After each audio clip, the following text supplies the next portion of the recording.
요한계시록 신학강좌 23번째 시간입니다. 요한계시록 19장 1절부터 10절까지 그 본문을 어린 양의 혼인잔치라는 제목으로 한번 살펴보도록 하겠습니다. 먼저 구조를 한번 보겠는데요. 요한계시록 19장 1절부터 3절까지는 할렐루야 허다한 무리의 찬양이 나옵니다. 그 다음에 4절부터 5절까지는 24장로와 24장로와 네 생물의 찬양이 나오고요. 6절부터 8절까지는 어린 양의 신부의 찬양, 사실상은 어린 양의 신부에게 요청된 찬양 이렇게 볼 수가 있습니다. 그 다음에 9절부터 10절까지는 기록하라는 명령, 이렇게 구조를 나눠볼 수가 있겠습니다. 절별 연구하도록 하겠습니다. 19장 1절입니다. 이 일 후에 내가 들으니 하늘에 허다한 무리에 큰 음성 같은 것이 있어 이르되 할렐루야 구원과 영광과 능력이 우리 하나님께 있도다. 허다한 무리라고 나왔는데 이 허다한 무리하고 똑같이 사용되어졌던 게 요한계시록 7장 9절입니다. 7장 9절을 보시겠습니다. 이 일 후에 내가 보니 각 나라와 족속과 백성과 방언에서 아무도 능히 셀 수 없는 큰 무리가 나와 흰 옷을 입고 손에 종려가지를 들고 보좌 앞과 어린 양 앞에 서서, 그 위에 보면 14만 4천 얘기가 나오죠. 그러니까 이 헬라어는 똑같아요. 이 허다한 무리랑 능히 셀 수 없는 큰 무리랑 같은 얘기입니다. 똑같은 헬라어인데 우리 번역을 틀리게 해놨어요. 능히 셀 수 없는 큰 무리.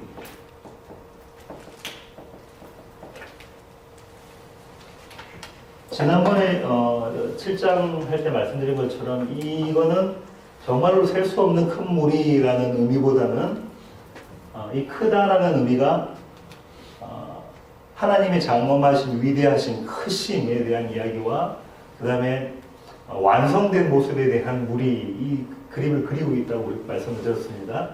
그래서 이 14만 4천 허다한 무리, 능히 셀 수 없는 큰 무리는 같은 이야기고, 이 배경이 된 게 뭐죠? 마태복음에서, 요한복음에서도 그렇고 마태복음에서도 그렇고 주님께서 예루살렘 입성하시는 그 그림이 그려져 있는데, 사실상은 그때 그 이스라엘 백성들은 결국은 주님을 배신하지만 사실 천상의 그 이스라엘 백성은, 참 이스라엘 백성은 주님한테 그렇게 환호하는 모습, 그 그림을 그리고 있는 것입니다. 승리한 교회 그림. 자, 그들이 찬양을 합니다. 할렐루야 구원과 영광과 능력이 우리 하나님께 있도다. 할렐루야는 아시죠? 야가 여호와 야훼잖아요. 여호와를 찬양합니다. 여호와를 찬양해라, 여호와를 찬양합니다. 이런 이야기입니다. 할렐루야. 근데 구원, 예? 여호와 이름을 또 높여. 예, 여호와 이름을 높인다. 그게 찬양하는 거죠. 구원과 영광과 능력이 우리 하나님께 있도다. 이 구원과 영광과 능력은 항상 세트로 다니는 그 어구인데요. 여기서 우리가 능력의 의미, 능력의 의미를 잘 알아야 됩니다.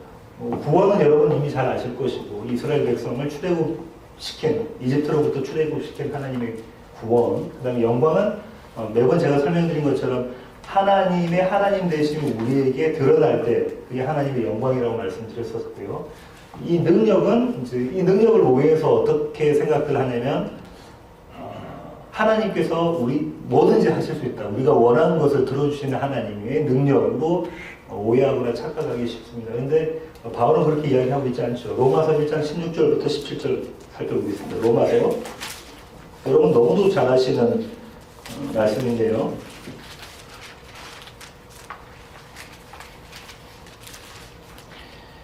내가 복음을 부끄러워하지 아니하노니 이 복음은 모든 믿는 자에게 구원을 주시는 하나님의 능력이 됨이라. 먼저는 유대인에게요 그리고 헬라인에게로다. 17절까지 읽겠습니다.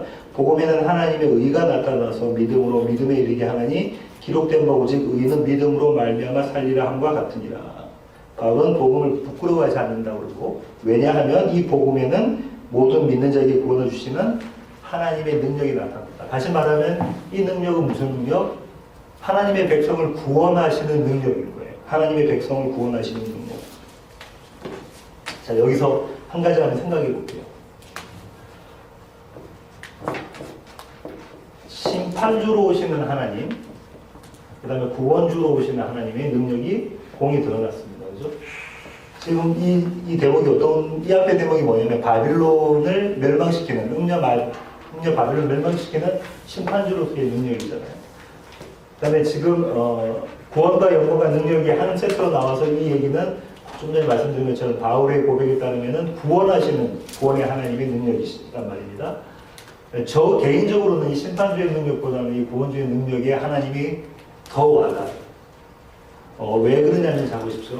창조주이신 하나님께서 피조물인 인간을 한순간에 하나님이 대접하는 자들을 한순간에 물리치시는 것은 너무나 쉬운 일로 보여요. 그렇지 않습니까?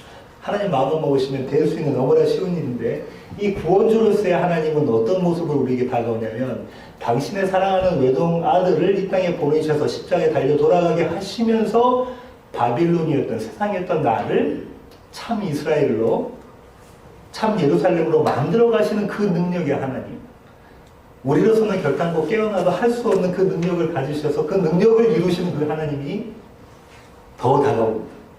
이 능력, 바울이 이야기하는 그 능력이 내가 복음을 절대 부끄러워하지 않습니다. 왜냐하면 그 복음 가운데서 구원하시는 하나님의 능력을 내가 보았기 때문입니다. 라고 고백할 수 있는 것이죠. 계속 나가겠습니다.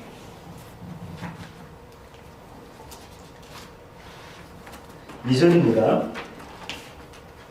그의 심판은 참되고 의로운지라 음행으로 땅을 더럽게 한 큰 음녀를 심판하사 자기 종들의 피를 그 음녀의 손에 갚으셨도다. 사실상은 헬라 원어를 보면 왜냐하면으로 시작돼요. 영어에는 전부 다 for 아니면 because로 나와 있습니다. 왜냐하면 그 다음에 원래 헬라 원어에서는 왜냐하면 참되고 의롭기 때문에 그 다음에 그의 심판은 그의 이렇게 나와 있습니다. 헬라어는 이런 게 있어요. 히브리어하고 헬라어에서는 가장 중요한 단어를 앞에 씁니다. 영어는 어떻게 되죠? 어순이 바뀌어지면 틀려져요. 주어가 동사, 목적어 자리에 가버리면 주어도 목적어 완전 바뀌어버려요. 근데 헬라어는 그렇지 않습니다. 어느 위치에 갖다 놔도 주격이 따로 있고 목적이 따로 있어요. 어미에 따라서. 그러니까는 예를 들어서 그의 심판은 참되고 의로운 자를 참되고 의로운 심판 그의 이렇게 해놔도 다 해석을 할 수가 있는 게 헬라어예요. 그래서 중요한 것을 저자가 중요한 것을 앞에다 씁니다. 근데 왜냐하면 참되고 의로운이 앞에 가 있어요. 나중에 또 제가 다른 구절이 나오면 설명드릴게요. 이게 중요하다고 생각하는 거죠. 참되다 의롭다라는 이야기가 나와져 있는데 이 참되다라는 이야기가 지난번에 참 포도나무에 대한 이야기를 한번 요한복음 강의 시간에 했었죠. 포도나무.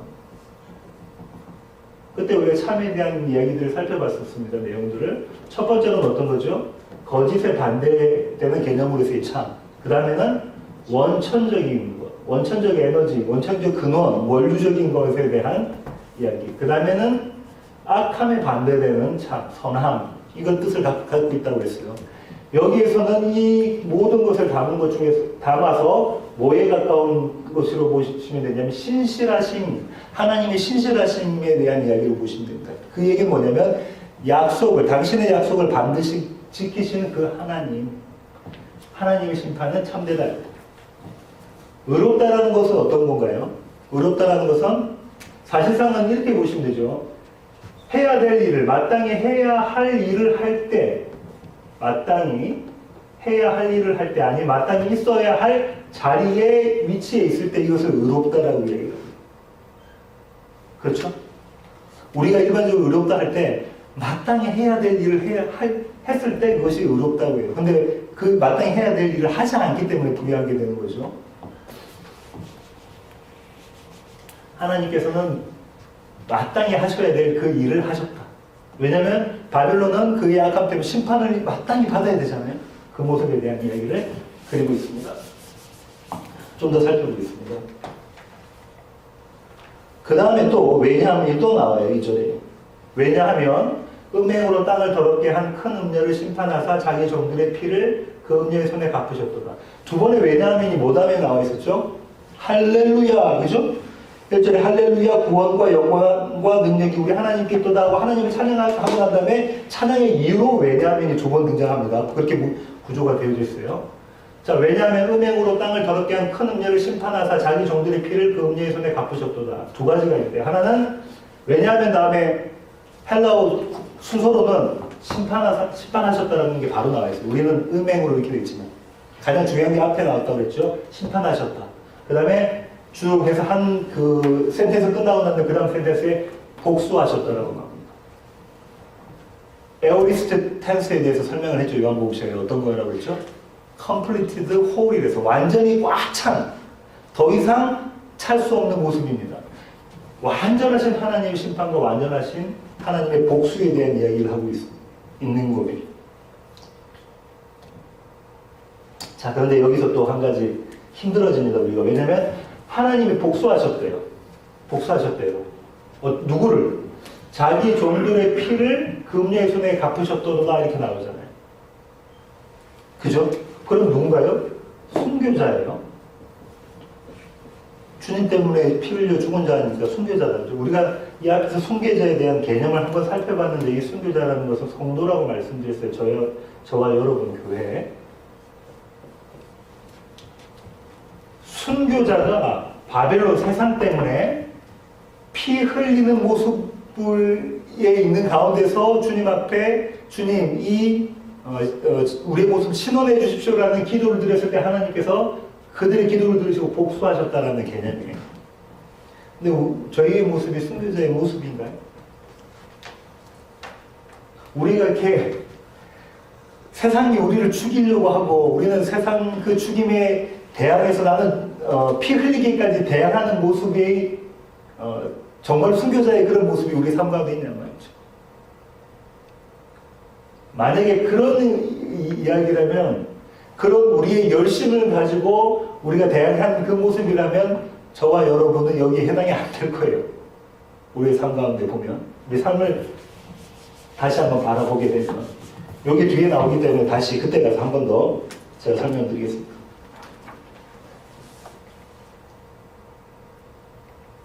3절 두 번째로 할렐루야 하니 그 연기가 새새토록 올라가더라. 그 연기가 새새토록 올라가더라. 오늘은 그녀의 연기고요. 그녀가 어디죠? 바벨론이에요. 그죠? 바벨론, 세상.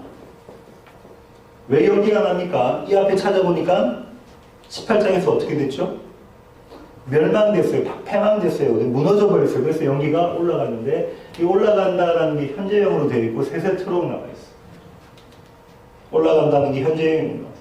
그럼 계속해서 끊임없이 이 연기가 올라가고 있는 거예요. 패망하는 연기가.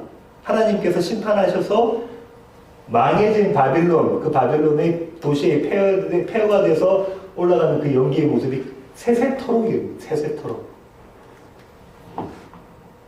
저는 또 이걸 현재형으로 봐서 그러면 이게 물론 마지막 한순간의 이야기, 마지막 종말의 때의 이야기를 다뤘지만 동전을 하면은 현재이라면 이 종말이 지금 앞으로 당겨져서 우리의 현재의 삶 가운데서 이 모습으로 올라가고 있단 말이에요. 하나님이 심판하신 모습으로. 어떻게 심판하시죠? 현재의 삶 가운데 바벨론 어떻게 심판하십니까? 그냥 내버려 두시는 모습으로. 그러면 어떤 죄가 올라가죠? 요나서에서 우리 지난번에 하면서 요나서 얘기를 하면서 말씀드렸죠. 그들의 죄악이 하나님의 면전에 무럭무럭 기며 올라오는 모습, 아니면 한 계단 한 계단 돌을 쌓아서 하나님의 면전까지 죄악이 올라가는 그 모습이라고, 파일업 된 그 모습이라고 해야 될 게 좀 많아서 또 넘어가겠습니다. 4절 또 24장로와 네 생물이 엎드려 보좌에 앉으신 하나님께 경배하여 이르되 아멘 할렐루야 하니. 24장로와 네 생물, 여러분 우리 나왔었습니다. 보좌에 앉으신 하나님께 경배하여 이르되 아멘 할렐루야 하니. 4장 4절 한번 찾아볼까요? 4장 요한계시록 4장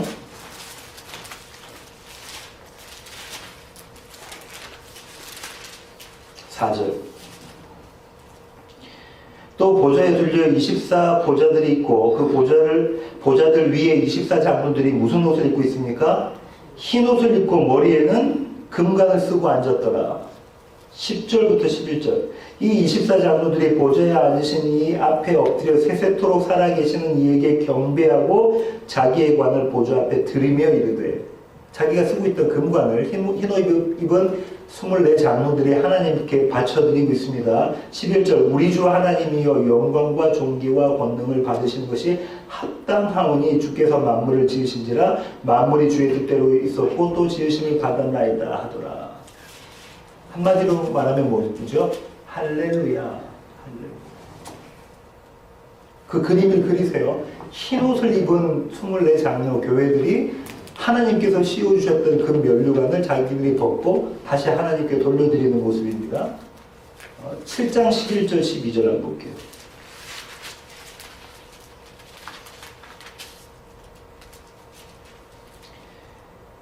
모든 천사가 보좌와 장로들과 네 생물이 주위에 서 있다가 보좌 앞에 엎드려 얼굴을 대고 하나님께 경배하여 이르되 아멘. 찬송과 영광과 지혜와 감사와 존귀와 권능과 힘이 우리 하나님께 세세토록 있을지어다. 아멘. 다 무슨 이야기하고 있냐면 아멘, 할렐루야, 아멘. 할렐루야. 뭐에 대한 노래죠? 하나님의 구원하심에 대한 노래입니다. 아멘, 할렐루야. 24 장로와 4 생물이 나와서 하는 것은 이것밖에 없어요. 아멘, 할렐루야. 마침내 우리를 그렇게 만드신 하나님이시고 우리 삶 가운데 아멘, 할렐루야를 외치게끔 만드시는 하나님의 구원의 능력이십니다. 계속해서 나가겠습니다. 5절 보좌에서 음성이 나서 이르시되 하나님의 종들 곧 그를 경외하는 너희들아 작은 자나 큰 자나 다 우리 하나님께 찬송하라 하더라. 하나님의 종들 나왔고 하나님의 종들은 하나님을 경외하는 자들이다. 하나님의 종들이라고 해서 목사님들만 이야기하는 거 아니고요. 그렇죠? 우리 모두가 하나님의 종들이며 그 하나님의 종들을 디파인 해놓은 게 뭐냐면 하나님을 경외하는 자들이에요. 하나님을 두려워하는 자들. 그러면서 작은 자나 큰 자나 라는 얘기가 나왔어요. 작은 자나 큰 자나 다 우리 하나님께 찬송해라.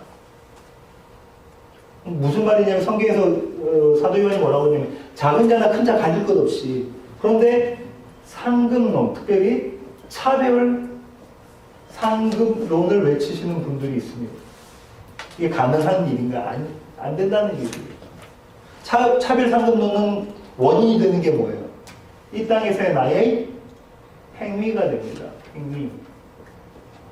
다시 말하면 종교적 열심이 되는 거예요. 그런 뜻에서 안 했더라도 하여튼 우리의 행위가 근거해서 더 많이 상을 받고 더 작게 상을 받고 하나님께 더 가까운 자리에 가고 그렇지 않은 자리에 간다는 거. 차별 상급론이죠. 그래서 부끄러운 분의 이야기가 이런 거 없다. 요한은 그랬어요. 작은 자나 큰 자나 다 하나님을 찬양해. 이렇게 되면 어떻게 될까요? 행위가 근거가 되면 우리는 바로 뭘 해버립니까? 판단하고 정죄해버립니다. 그죠? 다른 사람을. 나보다 못한 사람 판단하고 나보다 잘하는 사람 부러워하고. 누가 그랬습니까? 바리새인들이 그랬었죠. 자신들의 율법의 행위를 가지고.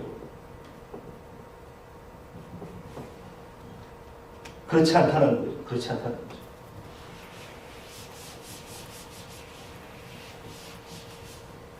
자신들의 행위가 기준이 된 그것이 원인이 된 열심은 결국은 나의 의로 귀결됩니다.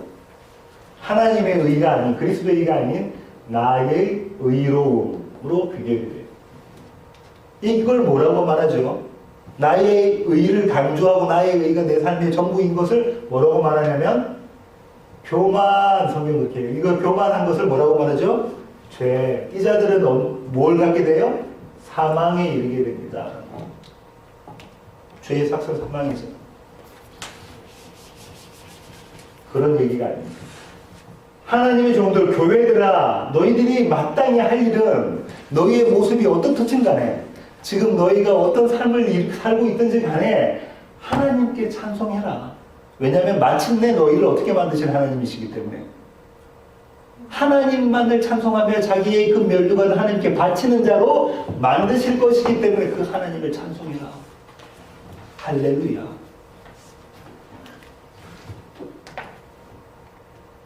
(6절입니다)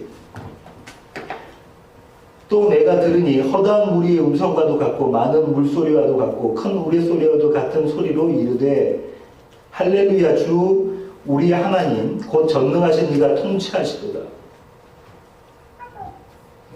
커다란 물이 하면서 쭉 아까 셌습니다. 능히 셀 수 없는 큰 무리와 같은 그런 그 큰 소리가 마지막 결론은 뭐냐면 할렐루야.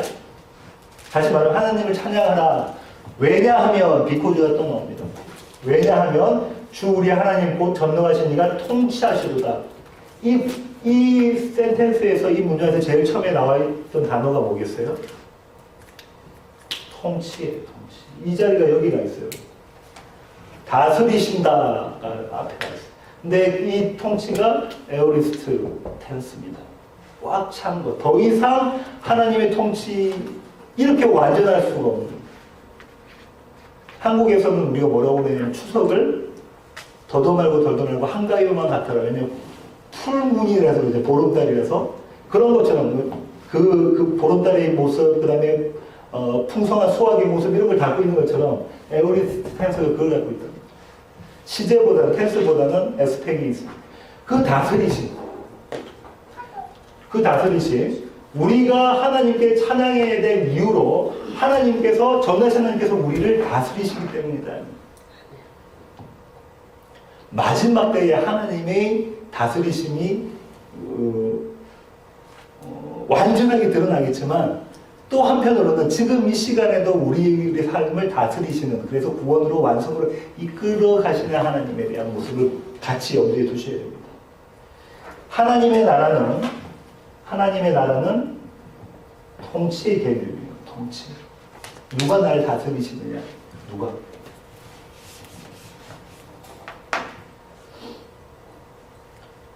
이 통치의 개념은 교회의 구원과 연관이 있습니다. 다스리신다 할 때 성경에서 이야기하는 것은 물론 하나님께서 이 만물을, 이 피조물을 모든 것을 다스리시지만 성경에서 이야기하고자 하는 측면은 뭐냐면 교회의 구원. 그 구원을 위해서 다스리시는 하나님의 모습입니다. 자, 계속 나가 있습니다. 7절입니다. 우리가 즐거워하고 크게 기뻐하며 그에게 영광을 돌리세요. 어린 양의 혼인 기약이 이르렀고 그의 아내가 자신을 준비하였으므로. 우리가 구조로 보면 이렇게 되어 있어요. 우리가 즐거워하고 크게 기뻐하며 그에게 영광을 돌리세. 왜냐하면 어린 양의 혼인 기약이 이르렀고 그의 아내가 자신을 준비하였으므로. 여기 잘 보셔야 돼요. 이르렀다가 제일 앞에 나와요. 그 다음에 한 센텐스 끝나고 그 다음 센텐스가 준비하였답니다. 그리고 두 개 다 에오리스트 텐스예요. 혼인계약은 계약이라고 보시는 것보다 혼인잔치로 보시는 게 더 맞아요. 혼인잔치가 이르렀다. 어린 양의 혼인잔치. 어린 양은 우리가 누군지 다 아신다, 그죠? 그리스도의 잔치, 혼인잔치. 뭘로 예표됐었죠? 가나 혼인잔치로 예표됐었던 그리스도의 혼인잔치. 신부인 교회를 맞아들이시는 모습입니다. 근데 여기까지 괜찮은데 이 다음에 걸려요. 그의 아내가 자신을 준비하였으므로의 보이스가 뭐냐면 액티브 보이스, 능동태예요. 근데 에어리스트 텐스니까 어떻게 준비가 완벽하게 이루어진 거죠. 완벽하게 자신을 준비한 신부의 모습이라고요. 자신을 스스로 준비한 신부의 모습, 액티브 보이스. 여러분 삶이 이렇습니까? 여러분 삶이 하루하루의 삶 가운데 그리스도의 신부로 내가 완전히 단장했다라는 모습으로 내가 나의 열심이 발동되어져서 그런 모습으로 되어져 있는 숙제죠, 숙제.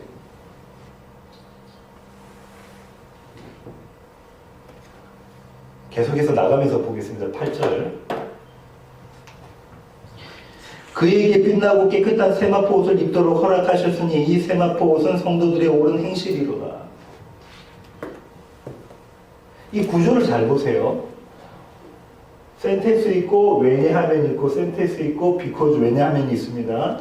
그에게 빛나고 깨끗한 세마포 옷을 입도록 허락하셨으니 이 입도록도 에오리스트 텐스예요. 완벽한 모습으로 자기 몸에 딱 맞게 입힌 겁니다. 네. 정말 아름다운 그 옷을, 신부의 옷을 입힌 거예요. 왜냐하면 이 세마포 옷은 성도들의 옳은 행실이다. 이 옳은 행실이 또 걸립니다. 이 옳은 행실이 뭐하고 연결이 되냐면 자신을 준비하였다와 연관이 있잖아요. 이렇게. 자신을 준비하였다. 스스로 액티브 보고 있으니까 스스로 자신을 준비한 것. 이것과 옳은 행실이 연관이 있어 보이죠. 그러면 걸려요. 마음에 걸린단 말이에요. 내 삶 가운데서는 내가 이렇게 준비하고 있는가가 걸려요. 옳은 행실이 무엇인가를 다시 잘 생각을 해보셔야 되는데, 이 옳은 행실이 세마포 옷이라고 설명을 해줬어요. 요한이, 사도가. 근데 이 세마포 옷은 앞에서는 무엇으로 설명되어 있냐면 흰 옷, 또 피로 씻은 옷으로 설명이 되어 있습니다. 그럼 거기서 어떤 모습으로 다뤄졌는 걸 한번 살펴보면 되겠어요. 그죠? 3장 18절, 계시록 3장 18절로 가겠습니다. 이미 우리가 다 살펴봤던 건데요. 어느 교회에게 하셨던 말씀이죠? 라우디게아 교회에게 말씀하신 겁니다. 주님께서. 내가 너를 권하노니 내게서 불로 연단한 금을 사서 부요하게 하고 흰옷을 사서 입어 벌거벗은 수치를 보이지 않게 하고 안약을 사서 눈에 발라보게 하라. 세 가지를 하라고 부르시네요. 그죠? 주님께서. 라우디게아 교회에게 세 가지를 하라고 하셨어요. 첫 번째가 뭐라고요? 금을 사라. 그래서 뭐해? 부요하게. 자, 우리 지금부터 금 사서 부자 되라 이 말씀 아니겠죠? 예? 금을 사. 어떤 금인가요, 근데? 금을 수식한 단어가 있어요. 어떤 금이죠? 연단한 금. 히브리서에서는 우리 김재웅 목사님 이걸 뭐라고 설명하셨습니까? 징계라고 하셨고, 좀 더 좋은 표현은 훈육이다, 그죠? 디스플린이에요. 징계. 그 금을 사서 너희를 부요하게 해. 지금 가능하단 말이죠, 그죠? 네, 가능하단 말이에요. 그럼 이 부요가 뭐에 대한 부요이냐? 한마디로 답을 먼저 미리 말씀드리려면 그리스도로의 부요함입니다. 그리스도가 꽉 차야 됩니다. 하나님이 다스리십니다. 두 번째는 뭘 하라고 하세요? 흰옷을 흰옷 사서 입으라고 그러네요. 그죠? 그래서 뭘 당하지 말라고 해요? 벌거벗은 수치를 당하지 마. 이 흰옷 사서 입어. 이 흰옷 누가 입고 있었습니까? 뒤에 나오면 24 장로들이 교회가 입고 있었던 거예요. 우리는 이미 다 알고 있습니다. 이 흰옷은 그리스도의 옷이에요. 그죠? 그리스도로 입는 거, 그리스도의 의란 말이에요.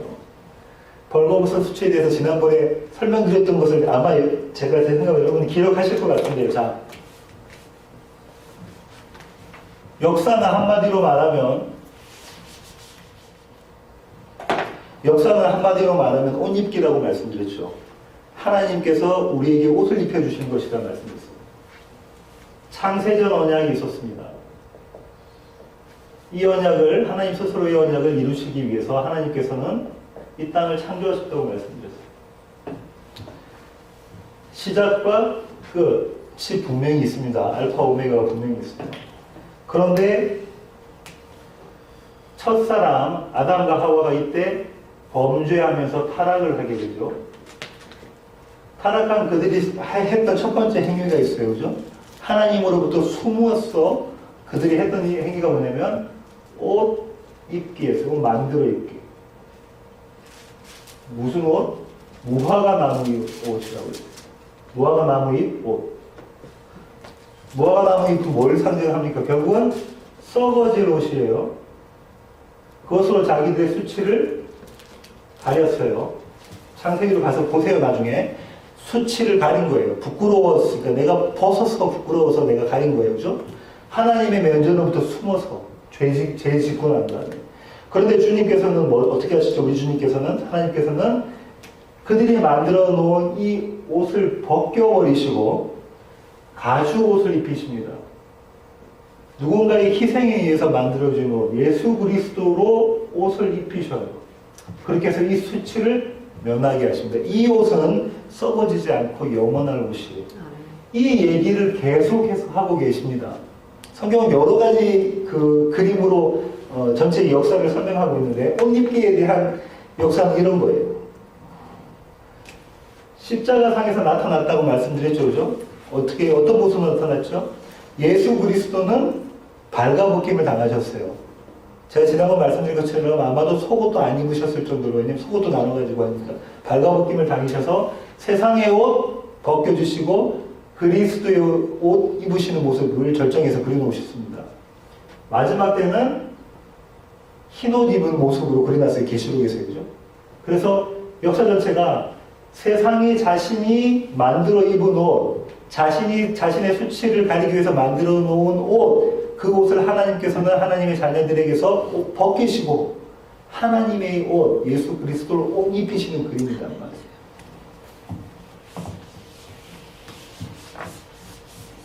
이런 개념을 가지고 라오디게아 교회에게 주님께서 하셨던 말씀을 보셔야 되는 거예요. 흰옷을 사서 입어 벌거벗은 수치를 보이지 않게 해라. 그 다음에 세 번째로는 안약을 사서 눈에 발라보게 해라.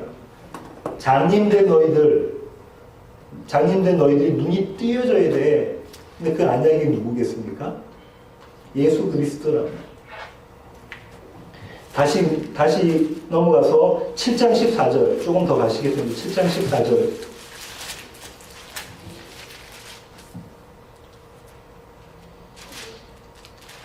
내가 말하기를 내 주에 당신이 아나이다. 그 앞에 13절부터 볼게요. 장로 중 하나가 24장로 중 한 명입니다.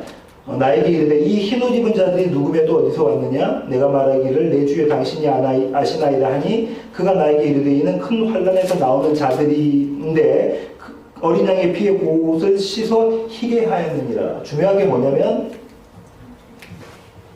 큰 환란이란 단어 나왔고요. 또 어린 양의 피 씻다 나왔고 흰옷 나왔어요. 이것을 입고 옷을 누가 입고 있었냐면 장로인 자기가 입고 있었어요. 그죠? 24장로가 원래 옷을 입고 있었어요. 근데 그들은 큰 환란, 이 큰 환란을 계시록은 특별히 광야라고 이야기하고 있다고 그러죠. 광야를 통과한 자들의 모습인데 어린 양의 피로 씻은 흰옷을 입고 있어요. 그러면 씻기 전에 옷이 있을 거 아닙니까? 어린 양의 피로 씻었으니까 씻기 전에 옷이 있었을 거 아니야. 맞아. 검은 옷. 죄로 물든 옷. 그런데 이것을 어린 양의 피로 씻어서 흰 옷으로 바꾼 것이죠. 이걸 인식하고 이해하고 있어야 된다. 하나님께서 우리가 입었던 옷, 그 옷을 벗기시는 모습을 여기서 어떻게 했다? 어린 양의 피에 씻기는 모습으로 그림을 그린 거죠. 그래서 찬란한 흰 옷으로 입히시는 모습으로 이 그림을 그려놓고 있습니다.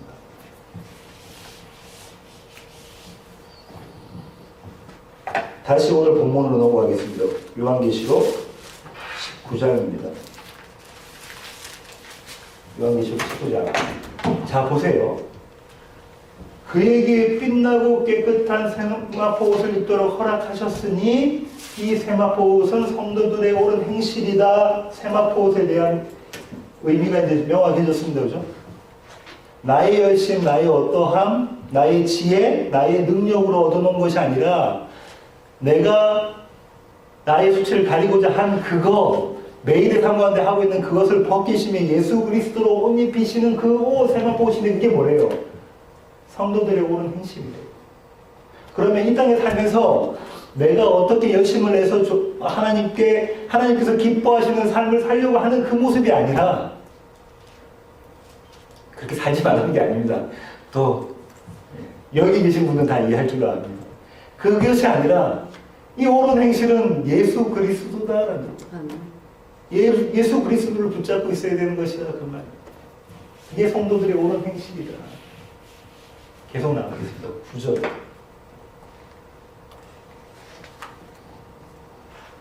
천사가 내게 말하기를 기록하라. 어린 양의 혼인잔치에 청함을 받은 자들은 복이 있도다 하고 또 내게 말하되 이것은 하나님의 참되신 말씀이라 하기로. 어린 양의 혼인잔치에 청함을 받은 자들은 곧 복 있는 자다. 이렇게 이야기해놨네요. 이퀄이 됩니다. 그죠? 잔치에 청함받은 자를 주님께서 비유로 말씀해 주셨어요. 두 군데가 있습니다. 먼저 마태복음 22장으로 가보겠습니다. 마태복음 22장 1절부터 읽을게요. 14절까지. 예수께서 다시 비유로 대답하여 이르시되 천국은 마치 자기 아들을 위하여 혼인잔치를 베푼 어떤 임금과 같으니 그 종들을 보내어 그 청한 사람들을 혼인잔치에 오라 하였더니 오기 싫어하거늘 거기서 줄 끊으셔야 됩니다. 다시 다른 종들을 보내며 이르되 청한 사람들에게 이르기를 내가 오찬을 준비하되 나의 소와 살찐 짐승을 잡고 모든 것을 갖추었으니 혼인잔치에 오소서 하라 하였더니 그들이 돌아보지도 않고도 치십시오. 한 사람은 자기 밭으로 한 사람은 자기 사업하러 가고 그 남은 자들은 어떻게 했어요?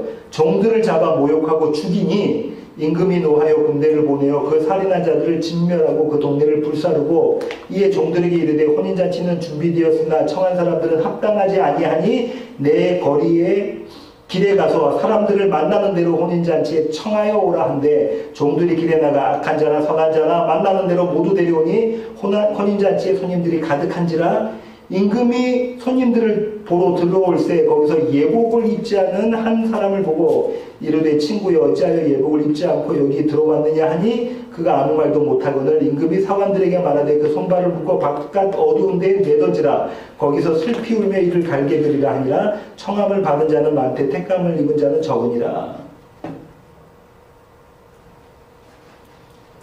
이 비유가 이야기하고 있는 것들이 여러 가지가 있는데요. 혼인잔치를 임금이 배설해 놓고 초청을 했는데 오지 않습니다. 오기를 싫어하고 돌아보지도 않고 자기 일 하러 가는데 그래서 종들이 나가서 길거리에 보이는 사람을 아무나 데리고 와요.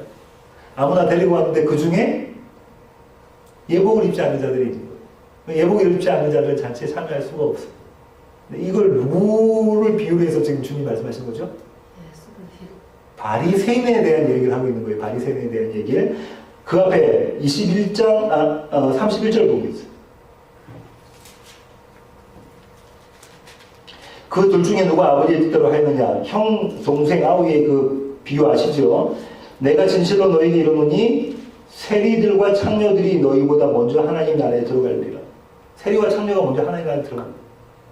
그들의 이 땅에서의 삶에는 악한 자의 모습으로 드러났어요. 그죠? 근데 그들은 천국에 들어간다는 얘기는, 혼인잔치에 들어간다는 얘기는 그들은 예복을 입고 있었던 자들입니다.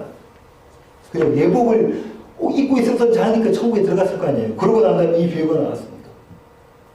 그러면 너희들은 멀쩡하게 생겨서 깨끗한 척하고 종교적 열심을 내고 있지만 너희들이 하는 것이 하나님께 영광이라고 하나님께 모든 것을 돌린다고 할렐루야 외치고 있는 너희들이지만 너희들은 예복을 입고 있지 않고 너희들이 악하다고 이야기하는 사람 취급도 하지 않은 창기와 세리들은 예복을 입고 천국잔치에 들어가는 모습이잖아. 주님 말씀하신 그 예복이 나다. 그 예복이 나야. 누가복음 보면은 조금 다른 모습이지만 이 모습이 또 나와 있습니다. 누가복음 14장 한번 보겠습니다. 이르시되 어떤 사람이 큰 잔치를 베풀고 많은 사람을 청하였더니 잔치할 시각에 그 청하였던 자들에게 종을 보내어 이르되 오소서 모든 것이 준비되었나이다 하매 다 일치하게 사양하여 거기서 줄 것에 일치하게 사양하여 한 사람은 이르되 나는 밭을 샀으니 아무래도 나가 모아야 하겠으니 청컨대 나를 양이하도록 하라 하고 또 한 사람은 이르되 나는 소 5겨리를 샀으며 시험하러 가니 청컨대 나를 양이하도록 하라 하고 또 한 사람은 이르되 나는 장가 들었으니 그러므로 가지 못하겠노라 하는지라 종이 돌아와 주인에게 그대로 구하니 이에 집 주인이 노하여 그 종에게 이르되 빨리 시내의 거리와 골목으로 나가서 가난한 자들과 몸 불편한 자들과 맹인들과 저는 자들을 데려오라 하니라. 종이 이르되 주인이여 명하신 대로 하였으되 아직도 자리가 있나이다. 주인이 종에게 이르되 길과 산 울타리로 가서 나가 사람을 강권하여 데려다가 내 집을 채우라.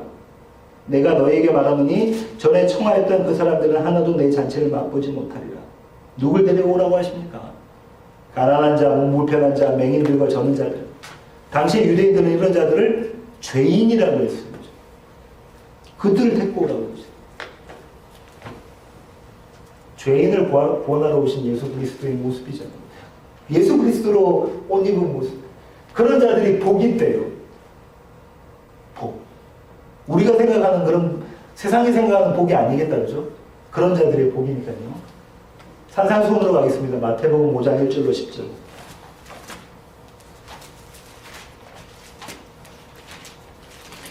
이미 몇 차례 말씀을 드렸는데요. 한 번 더 읽어보겠습니다.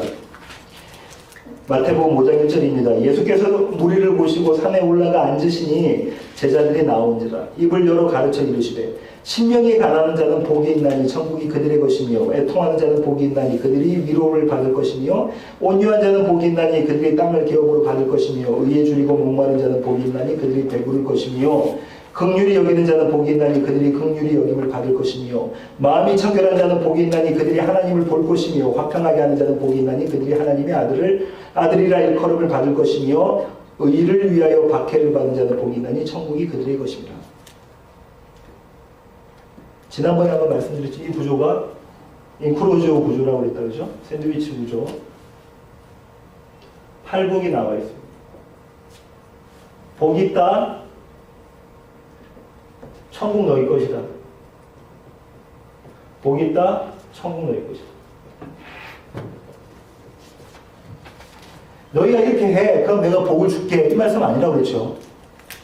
천국을 소유한 자의 정체성이라는 말씀이에요. 왜냐면 어떤 구조로 되어 있냐면 하다 보면 복 있는 자 딱 이렇게 먼저 나와 있어요. 그 자는 심령이 가난한 자인데 그 자들에게 천국을 줄게. 이렇게 되어 있다. 구조가.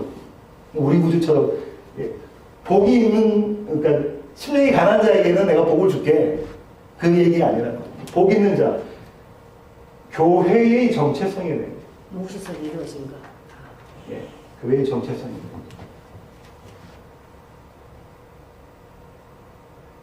이 두 개념을 머릿속에 넣으십시오. 혼인잔치에 청함받은 자들, 복 있는 자들, 그리고 이 개념이 예복에 대한 예복을 입고 있는 그 모습, 그 그림을 염두에 두시기 바랍니다. 그 다음에 이것은이라는 얘기가 나오는데, 그죠? 9절에 이것은 하나님의 참되신 말씀이에요. 여기에 학설들이 많아요. 신학적인 학설들이 많은데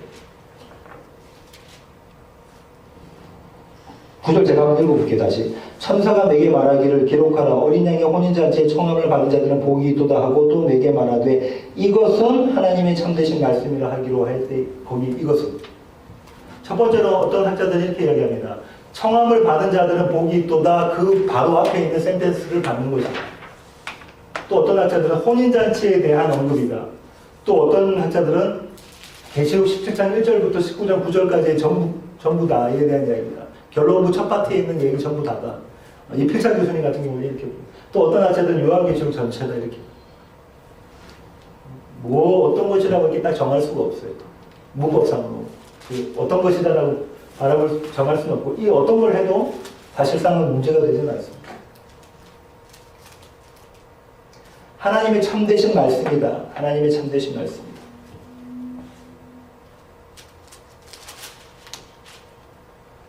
참되다라는 말씀, 아까 제가 참에 대한 얘기를 설명드렸죠. 거기까지 보고 10절 하겠습니다.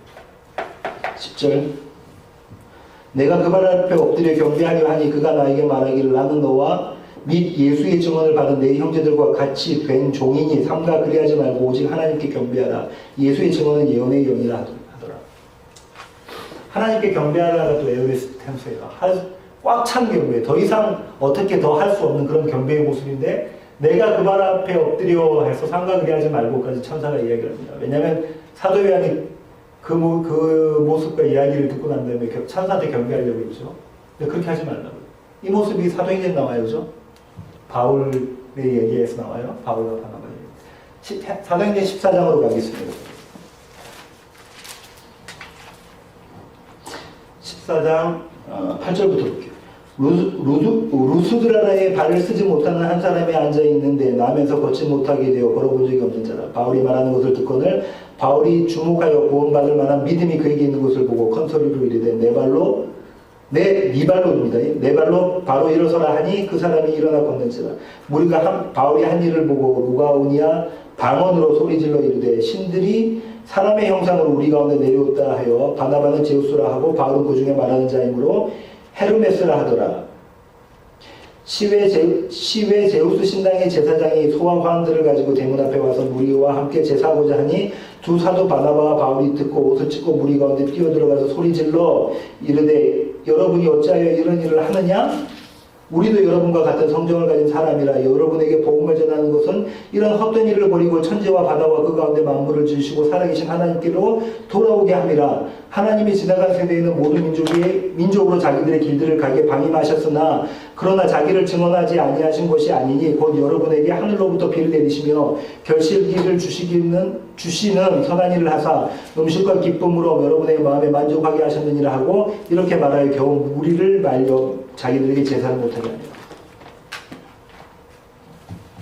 전도여행 바울과 바나바가 갔을 때 걷지 못하는 자를 이렇게 세웁니다. 그러니까 그걸 본 사람들이 바울과 바나바를 신으로 섬기려고 하죠. 하지만 이게 우리에게 주는 의미가 큽니다. 그죠? 교회가 대형화되어 가면은 목회자가 이 모습이 되어져 버린 수가 있어요. 그렇죠? 하나님께, 오직 하나님께만 경배드리라. 천사 그 얘기합니다. 오직 하나님께만. 삼가 그리하지 말고. 너희는 절대로 그렇게 하지 말고 오직 하나님께만 예배드리고.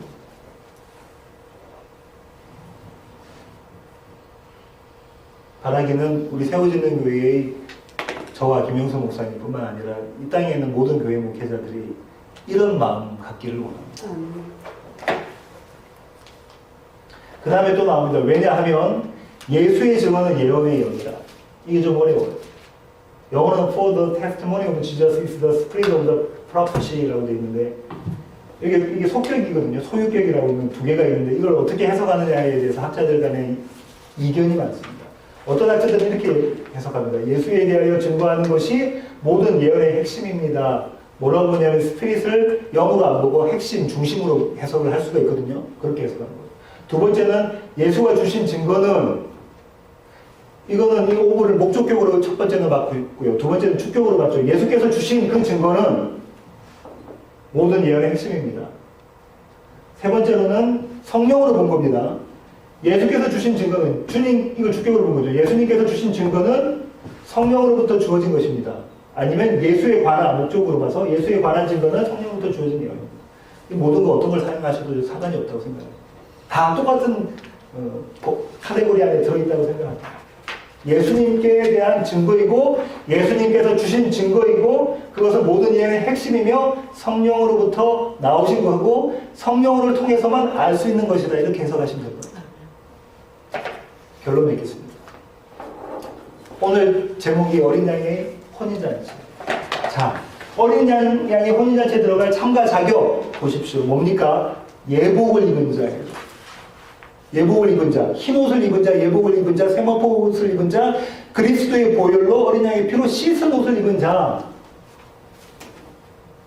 이 예복을 입고 있는 자예요. 입고 있는 자. 그렇다는 얘기는 뭐냐면 내 안에 주님께서 지금 참 포도나무 되셔서 난 가지가 되고 그 주님과 연합한 자라는 얘기예요. 과거에 한번 예수님 믿고 끝 이게 아니라 지금 내 안에 계셔서 살아 역사하고 계시는 그 주님과 연합한 그 자. 잔치의 내용은 뭡니까? 다른 게 없어요. 한 가지밖에 없고 할렐루야. 여호와 하나님을 찬양합니다. 어떻게 찬양할 수 있습니까? 어떻게? 구원의 능력 되시는 그 주님. 제가 그랬잖아요. 이 세상을 심판하시는 것은 너무나 쉽다고 생각해요. 악한 자들을 물리치시는 것은. 창조주가 피조물을. 하지만 세상과 똑같은 모습으로 있었던 난데, 죄악 중에 있었던 난데, 오늘의 내 삶과 보면 죄밖에 생산할 수밖에 없는 그런 난데, 그 나를 위해서 하나님이신 그분이 십자가에 달려 돌아가시면서 나를 주님의 그 그리스도의 옷으로 예복 입게 만드시고 나를 천국 잔치에 참여시키는 이건 하나님의 능력 아니면 못하는 거지 않습니까? 내가 할 수 없는 거예요. 그래서 그 하나님의 능력, 구원의 능력을 바울은 나는 결단코 부끄러워하지 않겠다. 그렇게 해서 번역되어 있지만 바울의 뉘앙스는 나는 그것만을 자랑하겠다 이거예요. 부끄러워하지 않겠다가 아니라 나는 그 그리스도의 복음만, 구원의 능력 되시는 그 복음만 자랑하겠다.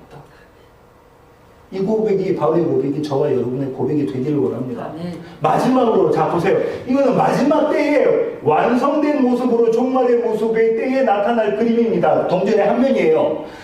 다른 한 명은 뭐냐면 이 완성이 우리의 삶 가운데 오늘의 삶 가운데 침투에 들어오셔서 예복을 지금 현재 입은 자로 만들어 가시고 날마다의 삶 가운데 주님만이 나의 전부이십니다. 그 구원의 하나님을 찬양합니다라는 찬송을 하게 만드시면서 완성으로 끌고 가시는 그 어린 양의 혼인잔치의 모습이란 말이에요. 나와 별개의 나중에 이 세상이 종말될 때의 그때의 그 혼인잔치가 아니라 그 혼인잔치, 마지막에 완성 혼인잔치가 저와 여러분의 삶 가운데 오늘 지금 이 시점에 찾아오셔서 그 완성으로 끌고 가신다는 거예요. 여러분의 모습을 보고 좌절하지 마시고, 여러분의 모습에 믿음 없음을 보고 낙심하지 마시고, 흔들리지 마시고, 여러분은 믿음의 대상이 아니에요. 우리의 믿음의 대상은 오직 예수 그리스도이십니다. 아멘. 오늘 여기까지 하겠습니다. 하나님 감사합니다. 주님의 그 한량없으신 은혜와 능력으로 우리를 어린 양의 혼인잔치에 참석할 수 있도록 신부로 우리 모습을 단장시켜 주신 그 하나님의 놀라운 능력을 주님 찬양합니다. 오늘 저희들이 드려지는 예배가 그 하나님을 찬양하는 참 할렐루야가 되게 하여 주시옵소서. 예수님의 이름으로 기도합니다.